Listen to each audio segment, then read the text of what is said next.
Welcome back to the Deep Dive.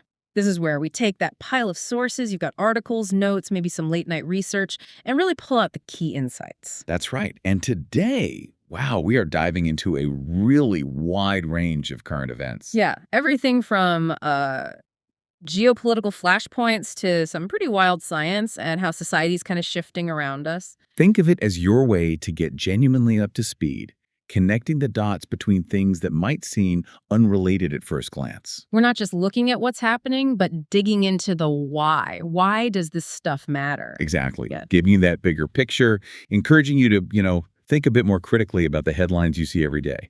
So settle in. We've got a lot to get through. A really packed deep dive today. Should be interesting. Absolutely. Let's jump in. Okay, first up, let's unpack this narrative that just keeps popping up in our sources. The whole Jeffrey Epstein situation and these persistent allegations of a major cover-up. What are we seeing there now? Right. The core of the recent buzz seems to be around this infamous Epstein client list. Now, Pam Bondi, you might remember, initially back in early 2024, very clearly, that she had the list sitting on my desk right now. Yeah, I remember that. She even put it alongside the JFK and MLK files, making it sound, equally significant. Exactly. But then the White House, through Caroline Leavitt, walked that back a bit.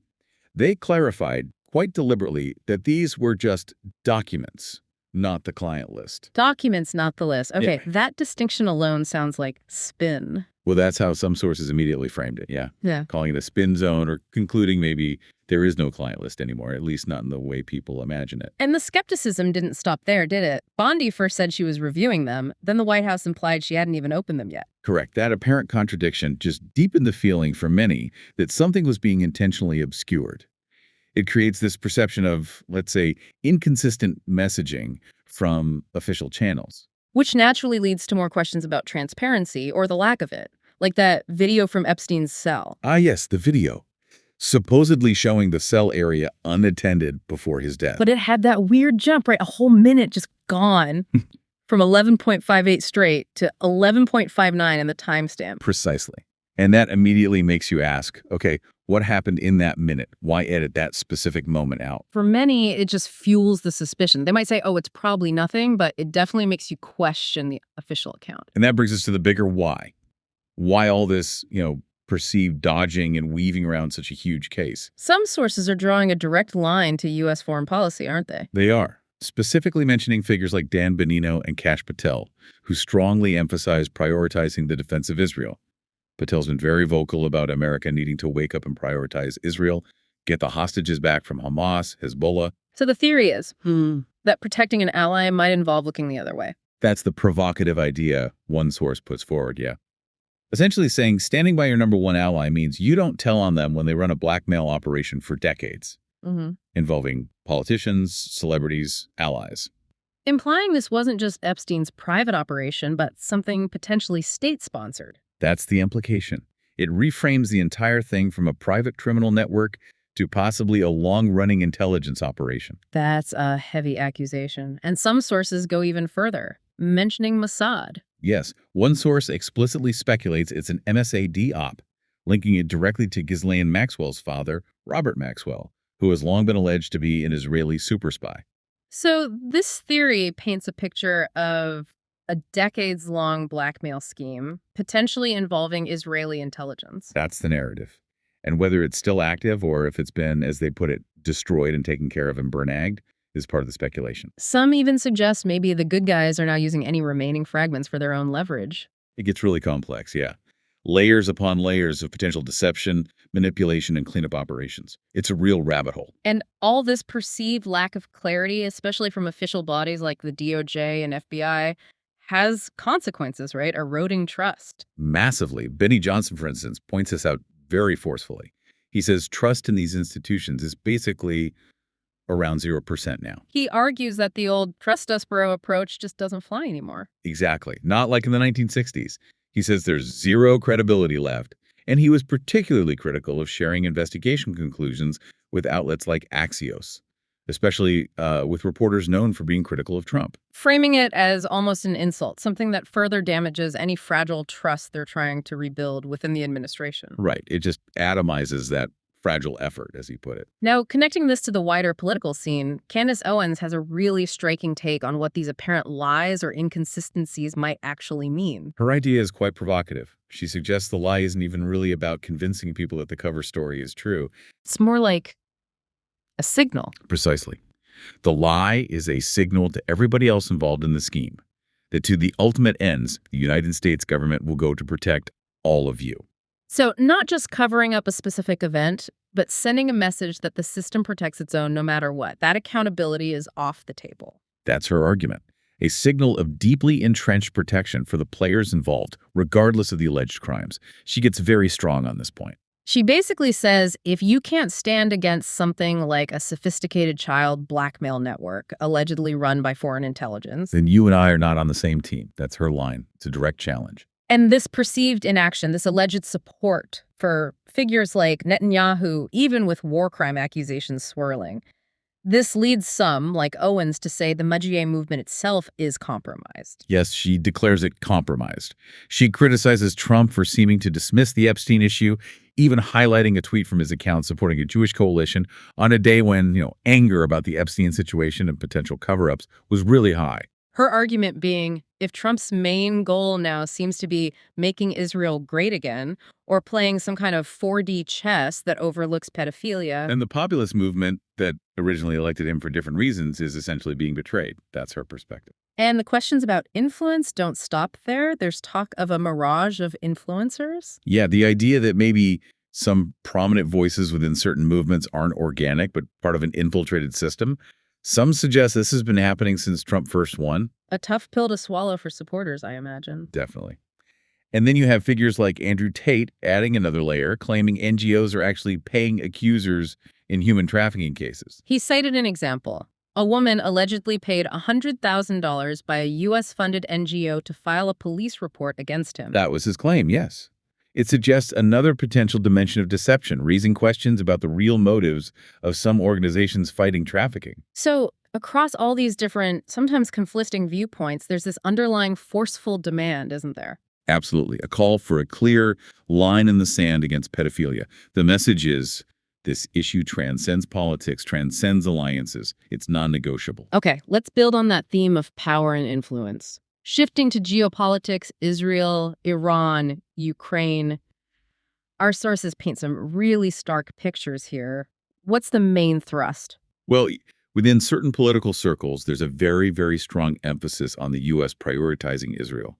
You hear figures like Kash Patel hammering this point home. The need to prioritize Israel, stand by them as the #1 ally, ensure hostages are returned from Hamas, Hezbollah, that kind of rhetoric. Exactly. It's presented as a cornerstone of U.S. foreign policy for these groups. Unwavering support. But then, wow, you get this account from an Israeli reservist talking to Sky News. It's a totally different reality. It's incredibly jarring, isn't it? He described IDF troops killed Palestinian civilians at random, said it was like the Wild West, orders depending on a commander's mood. And that killing just became normalized. He admitted he took part of something bad. Yes, and he spoke out anonymously, fearing backlash, precisely because he felt the need to counter that normalization. And then you have other sources, like the Jimmy Dore show. Referencing historical events, the Nakba. Right, the mass displacement of Palestinians in 1948.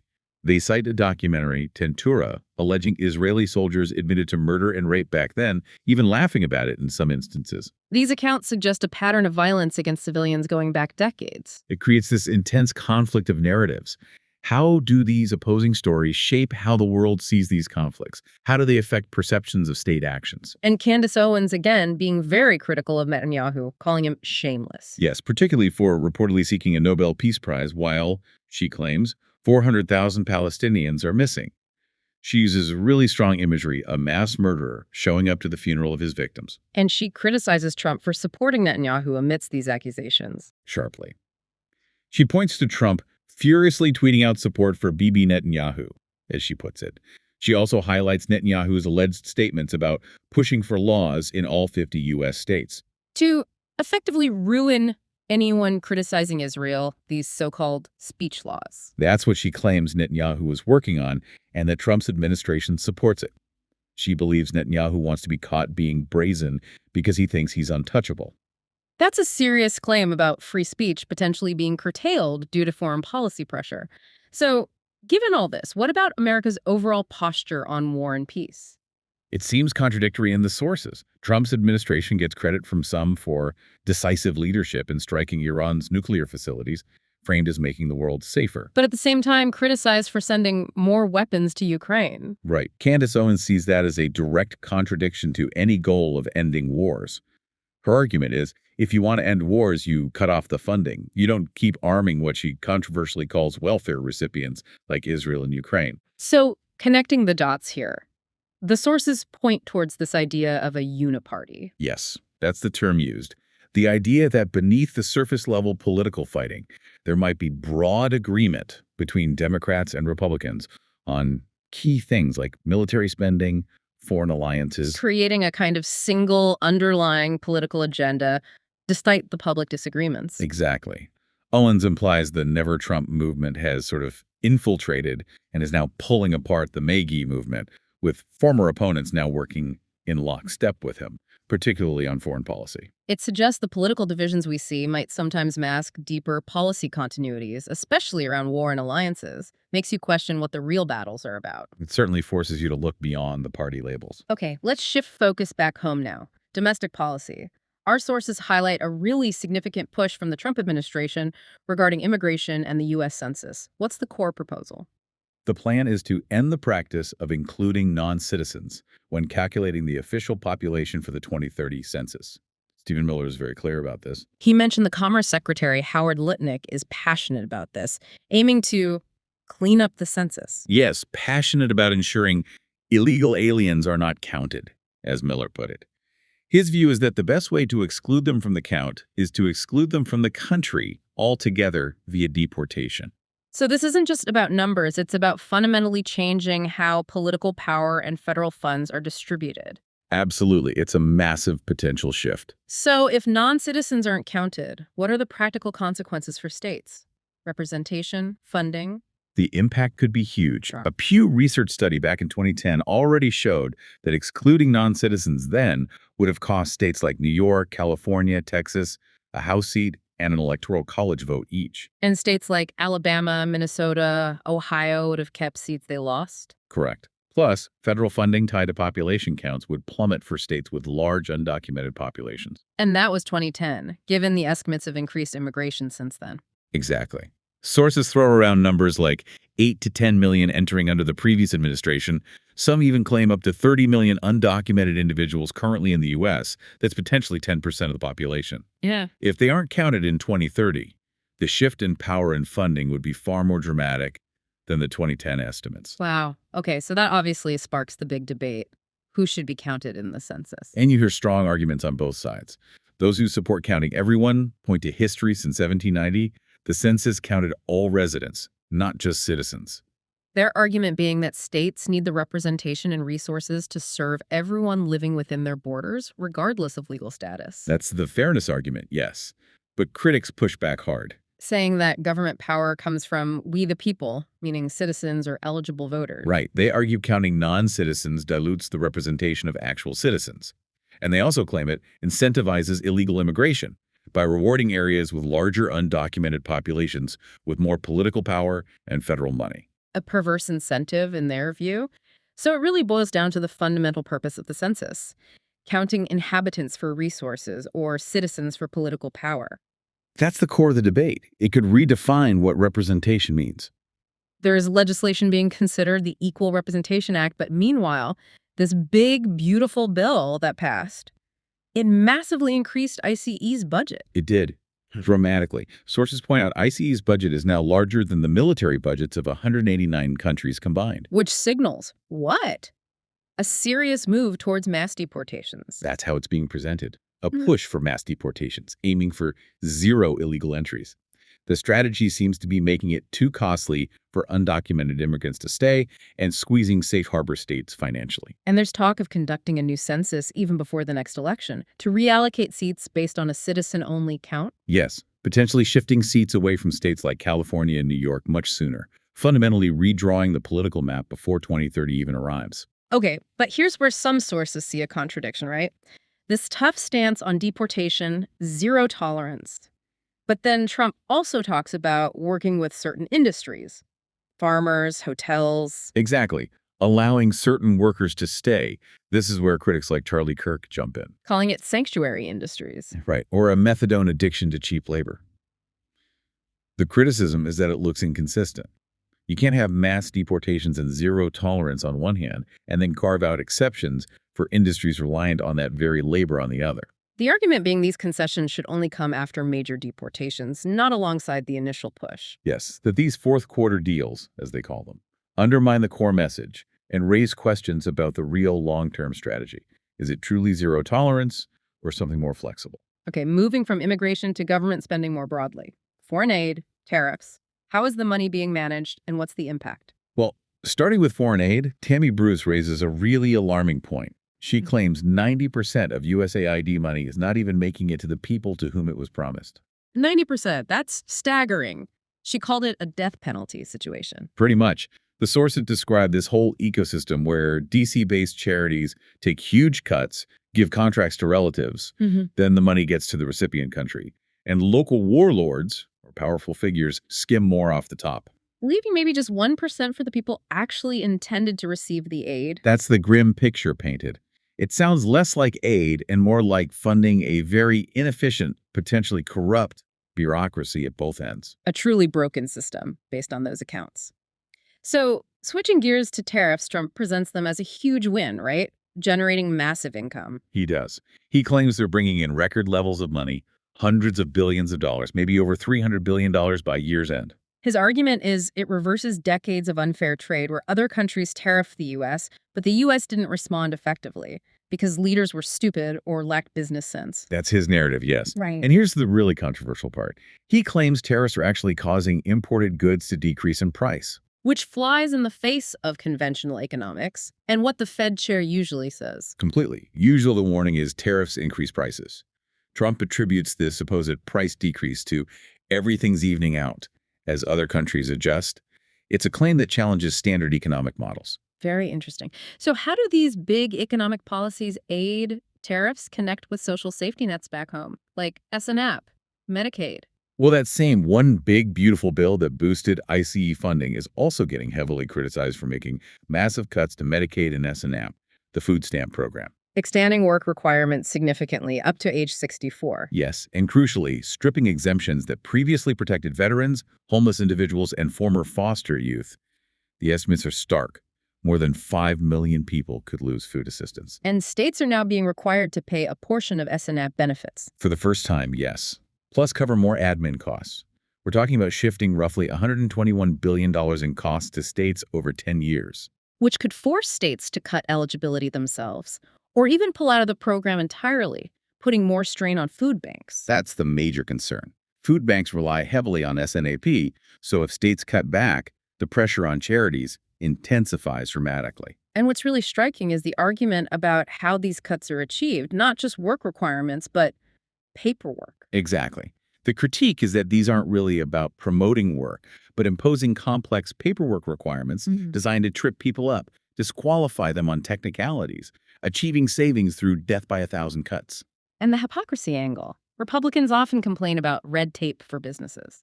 But seem fine imposing it on vulnerable people, where the stakes are literally medicine for the sick and food for the hungry.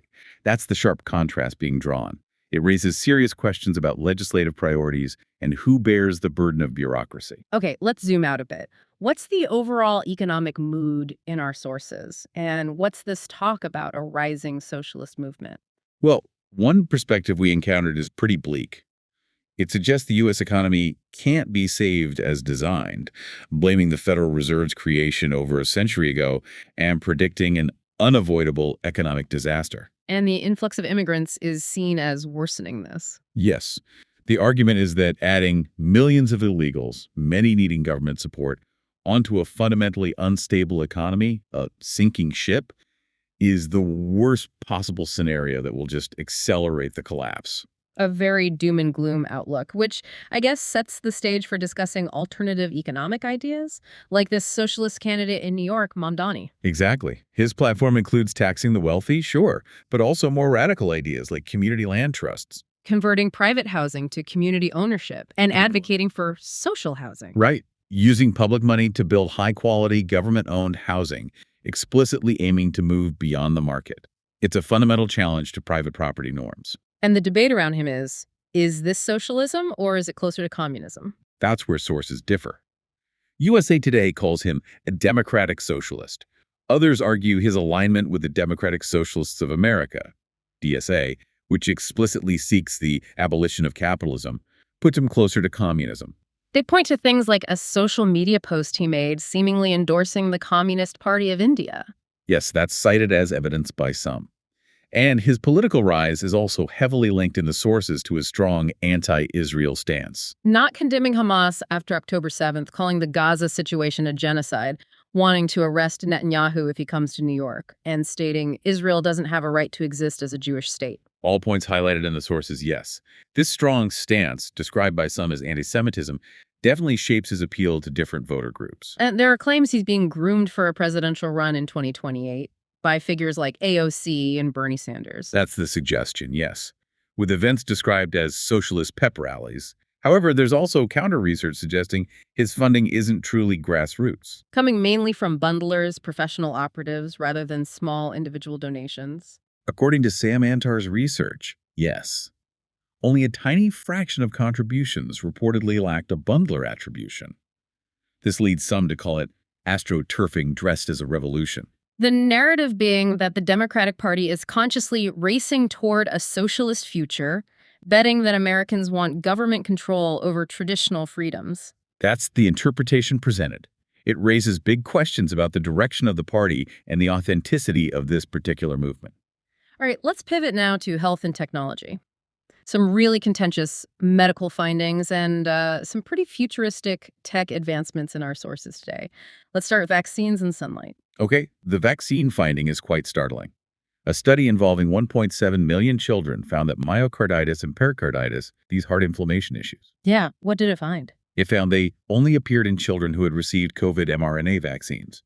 The study explicitly stated not a single unvaccinated child in that massive group suffered from these specific conditions. Wow, only in the vaccinated group. That's presented as absolutely shocking. Understandably so, given the scale. It strongly suggests a correlation that demands more investigation into vaccine safety for children. Which, of course, feeds into that broader question of trust in the medical establishment. It really does. Some sources flat out allege that many doctors are essentially bought and paid for by Big Pharma, pushing a specific narrative. A narrative that includes certain vaccines or practices that might even affect fertility or heart health. That's the fear expressed, that financial ties might be influencing medical advice. And there's even this dystopian projection about AI. AI being used similarly in the future to push treatments. The concern is AI could be programmed to, say, tell us to get all the vaccines, ruin our life, and then make us rely on AI even more. A scenario of technologically induced dependence, potentially harmful to health. A chilling thought. Okay, let's switch to something completely different, almost counterintuitive, sunlight. A study suggesting avoiding it is really bad for you. Yes, as bad as smoking, apparently. It found avoiding the sun doubled your risk of all-cause mortality. That completely contradicts the usual advice about covering up, sunscreen, avoiding skin cancer, and wrinkles. It does. The source argues there's been fear-mongering around sunlight, ignoring its fundamental role as an energy source. They point to animals like turtles basking all day and living for centuries. Suggesting maybe we've overemphasized the risks and ignored potential benefits of sun exposure, a call to rethink our relationship with natural light. Pretty much. A challenge to conventional wisdom. So, amidst these health debates, where does AI fit in diagnostically? We heard about that study comparing AI to doctors. Right. Diagnosing over 300 complex cases, the AI reportedly had 4 times higher accuracy with 20% lower cost. 4 times the accuracy, lower cost. That sounds incredibly promising for efficiency and access. It does, but again, the immediate concern pops up. The potential for AI to give advice that could ruin our life or create that over-reliance we mentioned. The double-edged sword of powerful technology. Immense potential, significant risks. Exactly. Which brings us to a very real-world dramatic intervention in public health recently. RFK Jr. and the CDC's vaccine committee. Ah, yes, he completely cleaned house, didn't he? Fired the entire ACIP committee. Gutted it. All 17 members gone. And he laid out 3 main reasons. Conflicts of interest being one. Persistent conflicts of interest, yes. Pointing to older investigations showing members often had financial stakes in the products they were evaluating. Second reason. The committee's track record. He claimed they consistently never recommended against a vaccine, even when safety issues were raised. Unanimous approval seemed to be the norm. And the third. The timing of appointments. He argued the previous administration made last-minute appointments to essentially lock in public health ideology until 2028, preventing his administration from shaping the committee.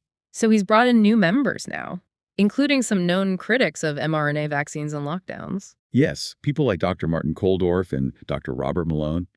It signals a very clear shift towards what RFK Jr. calls evidence-based medicine over what he sees as potentially compromised industry influence. A major shakeup. Okay, moving beyond the medical field, our sources took us into some seriously mind-bending territory. Frontier science, the nature of reality. Let's start with those glowing plants. Bioluminescent plants. Yeah. Described as looking like something out of a movie. And this is real. Synthetic biology, using CRISPR, gene therapy. Apparently so. Engineering plants to emit their own light. But the discussion went even further, didn't it? Into theoretical territory. Merging human skin cells with octopus DNA to allow color change, camouflage. Right, pushing the absolute boundaries of biological possibility. It suggests a future where our own biology could be fundamentally altered through genetic engineering. Which definitely makes you think about our relationship with nature and even with ourselves. And this blurring of boundaries seems to echo in physics too, with quantum entanglement. Exactly. That phenomenon where particles stay connected, influencing each other instantly across vast distances, basically faster than light. And physicists like Roger Penrose link this to understanding consciousness itself. They do. It raises that huge question. If parts of reality operate outside our direct observation, beyond standard physics, what does that really mean about existence? Yeah. About consciousness? It challenges that purely mechanistic view of the universe. Profoundly. And this leads us into even stranger territory, remote viewing. Yeah, that anecdote about partnering with the Monroe Institute, famous for its CIA project Stargate links to test remote viewers. The idea was to bury caches on a huge ranch and see if people could locate them psychically, essentially. A scientific attempt to test these alleged abilities. And related to that, exploring altered states of consciousness using technology. Yes, these multimodal chambers using pulsed electromagnetic fields, red light, sonic vibrations, like those from the company Immortal. The idea being these could deliberately influence human perception, maybe even facilitate abilities like remote viewing. That's the speculation. Could technology unlock or enhance these extraordinary human potentials? It's right at the edge of science, spirituality, and what we even consider possible. This deep dive really is going deep into the core of human experience. Extreme physical tests, managing knowledge, finding balance. Let's talk about that bullet ant ritual. Right, the Saturma tribe in the Amazon. An incredibly intense rite of passage. Wearing gloves woven with live bullet ants, the pain is supposed to be indescribable. Indescribably bad, like you're on fire for hours, caused by a neurotoxin. But surprisingly, no lasting physical damage. And they do this how many times? 20 times over the course of a young man's life. And what's even more wild is they apparently discuss ways to make it more painful. Adding snakes. Cold plunges. Wow. That's just an extraordinary drive for Right. challenge. Self-mastery. It seems to be about pushing limits, building resilience, profound bonding. It's hard for most of us to even comprehend enduring that kind of voluntary suffering once, let alone 20 times. So that raises the question, what's the psychological or spiritual payoff? Why seek out that level of pain? Well, the source is connected to this broader idea of pushing through pain to build fortitude. Like the example of standing on nail boards for a year. The idea being that enduring that immediate, intense discomfort builds mental and physical resilience for future adversity. Exactly. Framing voluntary suffering as a tool, a path to mastering oneself, forging mental toughness. Okay, so shifting from physical mastery to intellectual mastery, managing information in today's world. Yeah. the second brain concept. Yes, inspired by Luhmann's old Zettelkasten or Slipbox system, but updated for the digital age. Detailed in the book How to Take Smart Notes. It's about organizing notes, linking ideas, retaining information over the long haul. Right. Creating this external interconnected network of your knowledge and insights. So you see the connections rather than just having isolated facts, Yeah. building a living knowledge system. A practical tool for sure. But with all this focus on input, productivity, building the second brain, where does rest fit in? That's highlighted as absolutely crucial. The importance of recharge and rejuvenate. Finding that balance, that cadence of hard and soft in life. Even for driven type A people, doing nothing isn't a sin. No. It's presented as a necessary component for recovery, both mental and physical. You need to intentionally veg out, let the Yeah. mind wander, to prevent burnout and sustain performance long term. So bringing it all together, there was that final, quite poignant thought from the sources about life's unpredictability. Yeah, the story of the marathon runner friend, perfectly healthy, killed by a drunk driver. It underscores that you can optimize everything, but life remains unpredictable. Leading to the suggestion, maybe worry less about hyperoptimization and more about just enjoying reading the chapter you're in right now. Exactly. And this connects, perhaps surprisingly, to things like Gödel's incompleteness theorem in mathematics. Revealing that hidden dark knowledge that not everything is provable or perfectly understandable within a system. Right. If even math has inherent limits, unprovable truths, maybe striving for perfect control or understanding in life is not only impossible but misses the point. Perhaps it distracts from simply experiencing the present, complexities and all. Okay, let's shift gears now to broader social trends, cultural observations, sometimes labeled urban decay, starting with Carnival Cruise Line's new rules. Yeah, that caught my eye. Stricter rules, Yeah. cannabis ban, even if legal where you live, because it's federal waters, a youth curfew, restrictions on certain types of fans. The fans used for line dances, and no Bluetooth speakers in public areas. Right. Some sources interpret this as Carnival trying to curb behaviors perceived as disruptive, maybe aiming for a different demographic, what some bluntly called white people or normal people. So the question is, are they trying to rebrand, attract a calmer crowd? Or is it, as some sources joked, too little too late after past incidents? The debate. Has the brand image already shifted too much? Some even quipped about investing in Carnival's prison, the Brig. And this kind of cultural friction isn't just on cruise ships, is it? We saw examples abroad, too. No, it's not. That Swiss town, Porrentruy, banning French citizens from pools due to alleged rude behavior and harassment. And the sources specifically mentioned the perceived demographics involved. Young French citizens described as all black, all migrants. Yes, that specific framing was in the source material, highlighting how these tensions can quickly get racialized or linked to immigration status by observers. And then Germany, those posters warning about, well, a very specific scenario. Yeah, white women with red hair grabbing the buttocks of boys with dark skin and prosthetic legs. One source described it using pretty colorful language, backwards upside down, and then flipped reverse too. Highlighting a sense of absurdity, maybe an inversion of expected social dynamics or warnings. It certainly suggests a very complex, perhaps confusing social landscape being navigated through public messaging.